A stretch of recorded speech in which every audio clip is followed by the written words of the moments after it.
My name is Helen. I'm 45 years old working mother. I graduate with an associate's degree and work for a local real estate agency. I'm a professional with 25 years of experience. I have ups and downs over the past 30 years.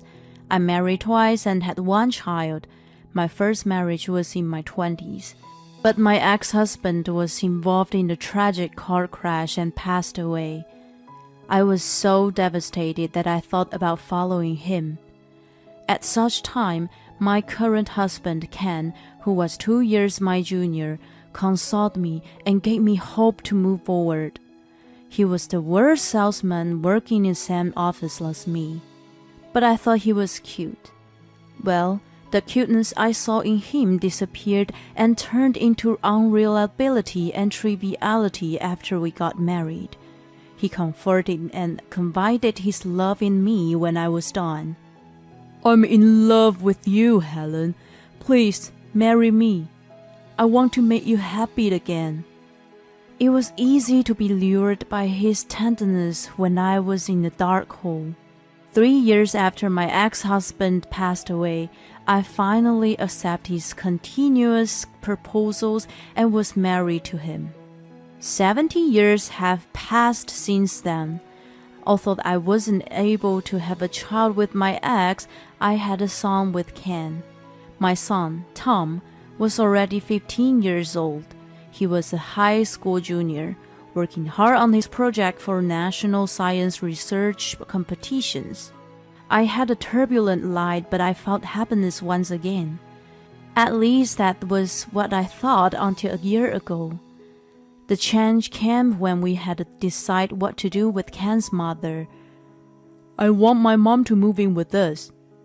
I worried about her being alone and lonely at home," Ken suggested when his father passed away.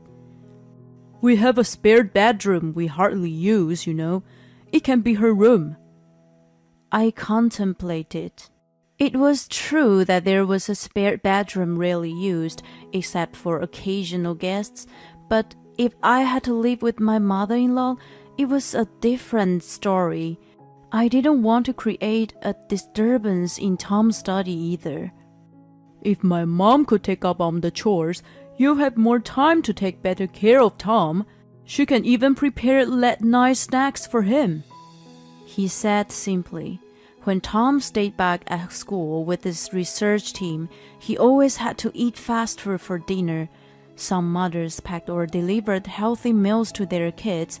I work every day, so I always felt bad for not being able to support him like the other moms. If Karen could do that, Tom wouldn't have been happy for sure. Not only in a calculating sense, I could sympathize with the loss of her husband. I knew too well how it felt to be left behind. I wanted to ease her grief by letting her live with us. And then, Karen moved out of her rental apartment and moved in with us one day. However, it was such a mistake. As soon as she moved in, both she and Ken changed drastically. "Here, darling, open your mouth." "Thank you, Mommy." Karen took a spoonful of mashed potato and brought it to Ken's mouth. Yummy." "You always liked mashed potatoes since you were a kid, sweetie." I understood her love for her son, which she generously gave to him. But was this acceptable for a 70-year-old mother to do to a 44-year-old son? She fed Ken like a baby. Ew. Ever since Karen moved in, Ken turned into a self-centered and selfish brat. "Helen, give some of your mashed potatoes to him. It's his favorite food." "No way. Why should I?" Any kind of potato dish was my favorite food too. "Gee, can you even share the bit with your husband? Such an awful wife." Whatever I wasn't gonna budge. "You see, Mommy, she always treats me like nothing. She acts superior to me just because she's a bit older." Before Karen moved in, he called her Ma, but now it's Mommy. Ew. A man in his 40s was calling his mother Mommy? Even our 50-year-old son called me Mom. I felt nauseous and my appetite flew out of the window. Come on, give some to him. Wait. Karen just dived her spoon into my mashed potato and impolitely scooped up a chunk. Here you go, darling. Yay, thank you, Mommy.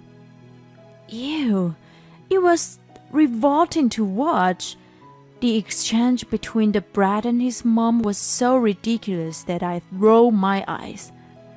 I wonder if they would soon start holding hands in public. It wasn't only their relationship was weird. When Karen just moved in, she must have been wearing sheepskin. In a short while, she shaded, and her true nature was revealed. Look, Helen, the bathroom floor is dirty. You can't even do your chore properly. She was supposed to take over the housework. Contrary to her promise, she did nothing but watch TV in her room every day.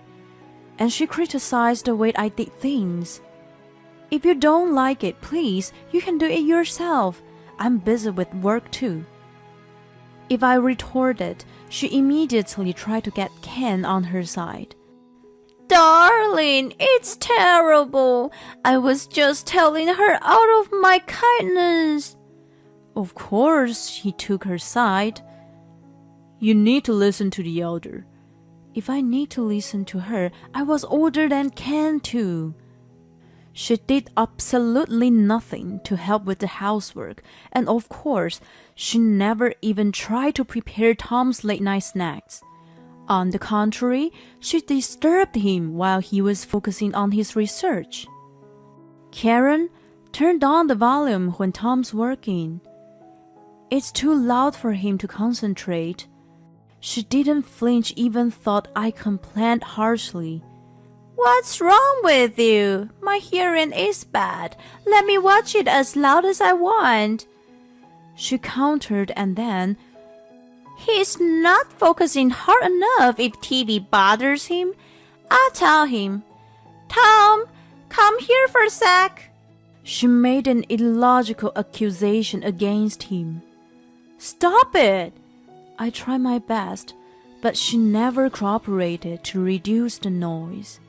Tom had no choice but to work late at school or his teammates. Karen didn't like that. She kept calling Tom's cell phone that Ken gave her without his permission.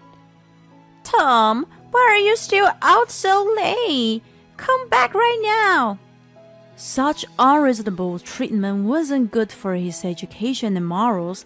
When I took the phone away from her, she started yelling at me. It's your fault to begin with. Your lack of discipline makes him too carefree. I'll teach you a lesson along with Tom. I ran away from Karen, who was hysterically screaming at me, and took refuge with my neighbor. No point hiding from me. She barged into some of my neighbors and ended up having a quarrel with them. Seriously? It was the worst idea to let her move in. I regretted the decision so much. But even if I kicked her out, she didn't have a place to go. She could go to her sibling's house, which was hours away from the nearest town in the middle of nowhere. She strongly refused that she would never live there. Her retirement was meager, and she didn't want to work on their farm to survive. Nevertheless, the situation as it was, our family was going to be ruined. I made up my mind and demanded, please move out of this house. I will find you a place to live through my work. Karen was stunned at first, but then she smirked. Who decided such a thing? Ken hasn't mentioned anything to me, right, darling? I don't have to move out, do I? She cooed as she leaned against him. You know, we need to put some effort to be patient living together. He took her side. She's also been putting up with a lot of things. You two should be more considerate. It's terrible of you to just kick her out. What kind of consideration did she ever show? I was determined to have her leave. Then she mentioned something odd. If you don't want to live with me, you leave. This is Ken's house anyway. Leave Tom with us and get out of here. What? I couldn't fathom what she was telling me. I was the one to leave? From this house? He worked hard to buy this place. You might want to argue that you work too, but I doubt that you make enough to buy such a house. You took an advantage of being older and looked on him. But I won't let you do that anymore. Ken was fidgety next to his mother, who was yelling and spitting in my face. Darling, do you agree with me? Well... Before he could continue, she interrupted. Why do you think I let him marry an older and used woman like you in the first place? She suddenly changed the subject. Only to have you bear a child. Otherwise, I would have never agreed to this marriage, you ex-widowed used woman. She called me used? I couldn't believe it. Wait, how rude are you to call me that? It's the truth, isn't it, darling? I expected him to finally scold his mother, but it was wishful thinking. Well, Mom used to say I need to get married and have a son with whoever. To be honest, I did think it would be easier to lure a sad widow woman. He said without a care in the world. I would have preferred a younger girl, but she said it was better to have an older woman who was out of her prime. Are you serious? I was flabbergasted. The way he approached and proposed to me, everything was orchestrated by Karen? It didn't matter who, as long as she could be a tool to produce a child. Tom's already grown up, so you're not needed anymore. Leave him behind, and you get out of this house, she said triumphantly. I will discipline him from now on, and raise him to be an impeccable man. I saw my 17 years of marriage burn to ashes in my head. Ken's affection and Karen's kindness were all fakes. The realization devastated me beyond belief. I decided to get a divorce then. But before I could mention the word, something happened. Karen's relative passed away, and there was going to be a funeral. Her relative also lived in the middle of nowhere, so it was impossible to return on the same day. There were many customs in the area, and it was going to take at least a week to finish. Ken was able to take a paid leave even at the last moment of notice. Since he was the worst salesman in the company, there was no difference if he was there or not. Incredible. I was impressed in a weird way. Karen wanted Tom to come along, but this research team was having the final test on the model that week. I will bring him over once he is done. Well, I guess no other choice. You don't really need to come, though. As usual, her sarcasm never stopped. Tom will eventually inherit all the land, so he needs to meet everyone and learn the customs there. I thought whatever you say in my head and kept quiet. I was grateful for the greatest opportunity to act on my plan. Ken and Karen left to attend the funeral. 3 days later, it was the day of burial. Tom was done with his project, but we decided to stay put. Then I sent a text to Ken during the funeral. I'm divorcing you. Tom is coming with me. Goodbye. I guessed. He was too surprised to understand the seriousness. triple question mark, and only replied with 3 question marks. Karen called me 4 days after the text. Hello? Are you guys back? You were gone for a bit longer. I answered. Where are you? She started ranting right away. We can't get in the house. Have you changed the lock while we were away? They were flustered to find that their key didn't open and locked outside with their baggage. I responded calmly. That's right, I changed the lock. I can't let weird people get inside freely, you know. My spiteful tone irritated her. What do you mean? Are you saying I'm weird? She was outraged. Not only you, but Ken too. How come no one is at home? Where's Tom? He's studying next to me. It's a small apartment, but he says he can concentrate better without the noise. Tom was taking a break at that moment. He had to take a proper rest to study hard. I wasn't gonna be fastidious about it. We already moved out. It's so convenient to work for a real estate company. We found a nice place we could move in right away. As a real estate agent, I knew many owners of houses and apartments. You are very welcome to move out, but how dare you change the lock? It's Ken's house. She still hadn't grasped reality. That's not his house, it's mine. What? She was so astounded that she choked on her words. The 3-bedroom house was too big for a single person, but perfect for a family of 3. We were living in harmony until Karen came along. Did you really think the income of the worst salesman like your son can buy such a nice house in that area? I added insult to injury. I plan to sell it. I don't want to keep it and have you guys barge in on us. I continued ranting. Karen had lost her words after I called her son the worst salesman. He'll receive divorce papers in a few days. Even if I ask for alimony, he won't be able to pay up with his low salary. Let's just get it over with quickly. Then she said something unexpected. Yeah, right. You don't understand, do you? When a couple gets divorced, their assets must be divided between them. Half of the sales will go to Ken.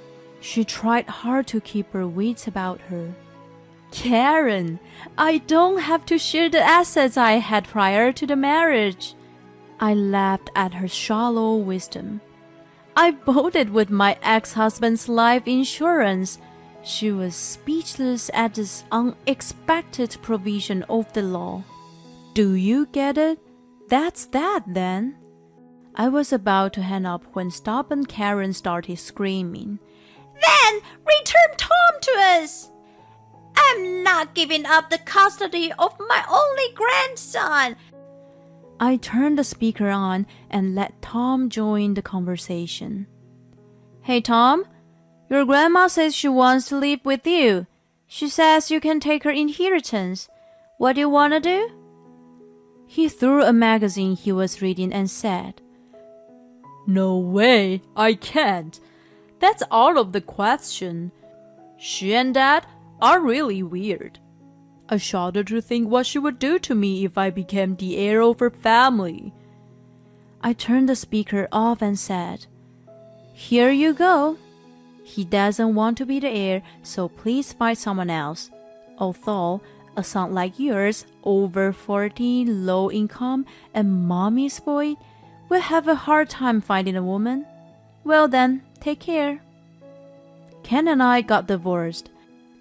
The lawyer I hired through my work connection managed to collect a good amount of child support in one lump sum. Ken supposedly consulted with different lawyers, but all had refused to take the case. It wasn't the kind of case he could have won in a lawsuit, and everyone knew he was the worst salesman. The house was sold on good terms using the full advantage of my career. Ken and Karen had lost their house. Ken shed mommy's boy and no longer lived with Karen. She had no choice but to move to the middle of nowhere and was forced to work on the farm. "I hate Paige the most in the world," she used to declare, and I felt good to imagine her crying every day. "I'll continue to work hard until my retirement. A good life with a full pension is just around the corner."